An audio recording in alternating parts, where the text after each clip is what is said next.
અત્યાર સુધી આપણે સમજી ચૂક્યા છીએ કે ઘસારો શું હોય છે અને એને રોકવા માટે શું વસ્તુ થઈ શકે. આગળ હવે આપણે વાત કરવા જઈ રહ્યા છીએ કે ઘસારાની એકચ્યુઅલી સારવાર કઈ રીતે કરવી. કોઈપણ પ્રકારના ઘસારામાં આપણા ઢીંચણને સૌથી પહેલી વસ્તુ તો હોય છે કે જેટલો બને એટલો કસરત કરીને આપણે મજબૂત રાખવો જોઈએ કે જેથી ઢીંચણના અંદરના ભાગ પર રોજબરોજની લાઈફમાં પડતા નાના મોટા ઝટકા અવોઇડ થઈ શકે. એક વખત જો તમને ખબર પડી ગઈ છે કે ઢીંચણમાં ઘસારો ચાલુ થઈ ગયો છે તો એ અમારી ભાષામાં એક ઇરિવર્સિબલ ચેન્જ હોય છે કે જેને તમે પહેલાં જેવો જવાન નથી કરી શકતા.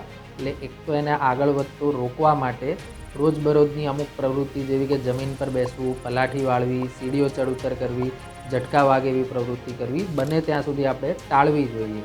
અને ત્રીજી વસ્તુ આમાં મદદ કરી શકે છે અમુક પ્રકારની દવાઓ કે સપ્લિમેન્ટ જે તમારા ઢીંચણની સપાટીને લીસી રાખવામાં અથવા એને પોષણ આપવામાં મદદ કરી શકે. તો આ 3 રસ્તાથી આપણે આપણા ઢીંચણને લાંબા સમય સુધી સ્વસ્થ રાખી શકીએ છીએ.